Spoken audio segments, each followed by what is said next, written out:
Assalamualaikum warahmatullahi wabarakatuh. Shalom, selamat siang dan sejam sejahtera untuk kita semua. Baik, kami dari kelompok 5 ingin mempresentasikan hasil diskusi dari kelompok kami dengan tema rekonsiliasi fiskal dan praktik. Baik, di sini saya akan menjelaskan di slide yang kedua, yaitu pengisian SPT tahunan PPH. SPT tahunan adalah laporan perpajakan tahunan yang harus disampaikan oleh setiap wajib pribadi atau orang pribadi maupun badan kepada Direktorat Jenderal Pajak atau DJP sebagai bentuk dari pemenuhan kewajiban perpajakan. Nah, tujuan utama dari SPT tahunan ini adalah yang pertama, melaporkan penghasilan bruto dan neto, yang dimana di sini adalah bruto, yaitu seluruh penghasilan kotor atau sebelum dikurangi biaya. Nah, yang dimaksud dengan neto di sini adalah penghasilan setelah dikurangi biaya yang diperbolehkan. Baik, tujuan pengisian SPT yang kedua yaitu adalah menghitung pajak terutang. Nah, pajak yang seharusnya dibayarkan berdasarkan penghasilan bersih atau neto sesuai tarif progresif PPH.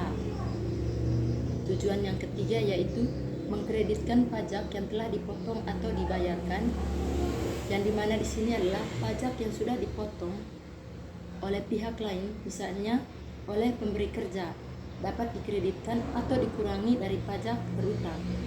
Juga termasuk PPH pasal 25 angsuran bulanan dan pasal 23, 22, 23 dan seterusnya.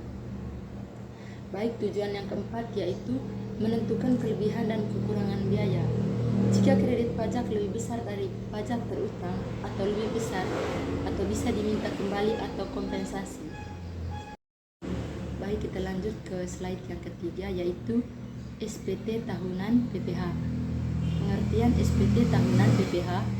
SPT atau surat pemberitahuan tahunan PPH adalah formulir yang digunakan oleh wajib pajak untuk melaporkan penghasilan pajak yang sudah dipotong dan menghitung sendiri pajak terutang dalam 1 tahun pajak. Jenis SPT tahunan PPH yaitu yang pertama, SPT tahunan PPH orang pribadi yang digunakan oleh karyawan atau pegawai tetap, wirausaha atau pengusaha. Yang ketiga, profesional seperti dokter, notaris, dan pengacara. Nah, formulir yang digunakan yaitu yang pertama formulir 1770 atau SS, yaitu SS di sini adalah sangat sederhana, yaitu untuk formulir ini digunakan untuk pegawai dengan penghasilan bruto kurang dari 60 juta per tahun. Sederhana, hanya perlu data dari formulir 1721 kurang A1 garing A2. Baik, formulir yang digunakan yang kedua yaitu formulir 1770S, yang dimana S ini adalah sederhana. Nah, formulir ini digunakan untuk pegawai dengan penghasilan bruto lebih dari 60 juta per tahun, yang biasanya digunakan oleh pegawai dengan lebih dari satu sumber penghasilan. Baik, formulir yang ketiga yang dimana formulir 1770 atau lengkap yang digunakan oleh pengusaha yang memiliki usaha sendiri. Yang kedua adalah profesional yang memiliki penghasilan tidak tetap atau tidak ada batasan minimal maksimal penghasilan, harus menyusun laporan keuangan sederhana yaitu laba dan rugi. Baik, SPT yang kedua yaitu adalah SPT tahunan PPH badan. Nah, SPT tahunan PPH badan ini yaitu digunakan oleh badan usaha seperti PT Perseroan Terbatas, CV atau Cimande CIV. Yang ketiga adalah koperasi, yang keempat adalah yayasan, yang kelima adalah organisasi lainnya. Nah, formulir yang digunakan yaitu adalah formulir 1771 yang digunakan untuk pelaporan pajak badan, disertai dengan lampiran-lampiran laporan daftar penyusutan dan rincian fiskal.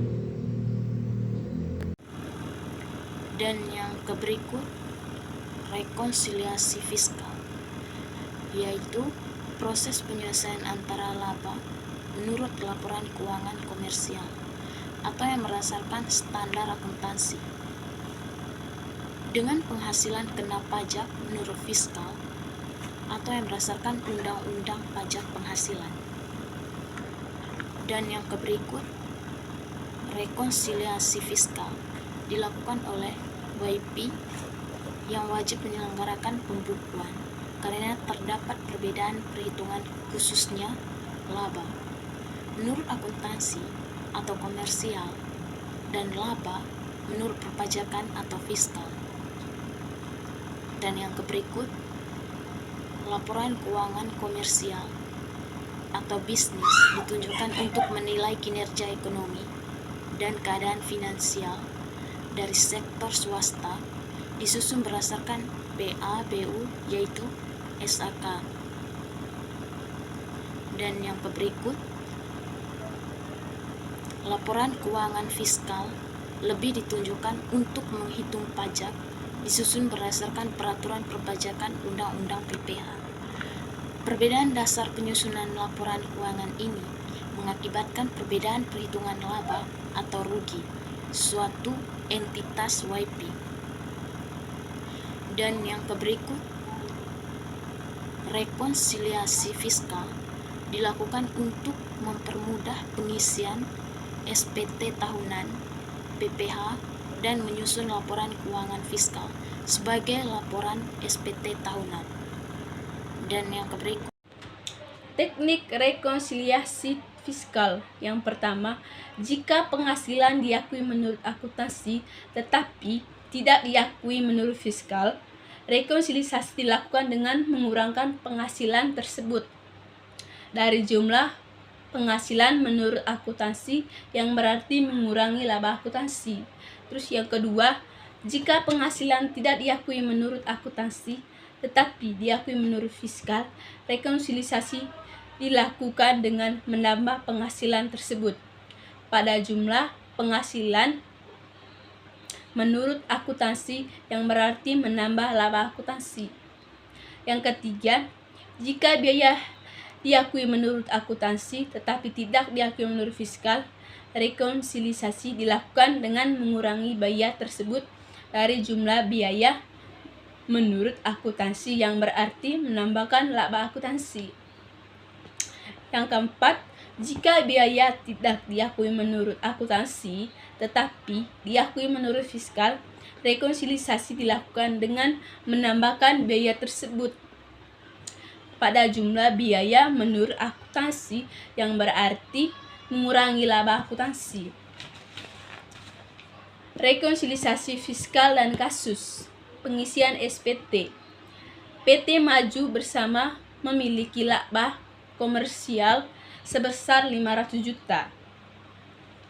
Dalam laporan yang pertama, biaya sumbangan sebesar 10 juta tidak dibolehkan fiskal.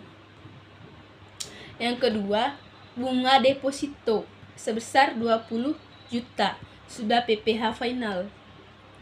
Yang ketiga, penyusunan fiskal sebesar 15 juta. Koreksi positif ditambah 10 juta biaya sumbangan. Yang kedua, negatif sebesar 20 juta pendapatan final. Sebesar 15 juta penyusutan fiskal. Yang ketiga, laba fiskal sebesar 500 juta ditambah 10 juta sama dengan 475 juta. Bentuk dan isi SPT tahunan PPH wajib pajak badan. Formulir yang digunakan. Yang pertama, formulir 1771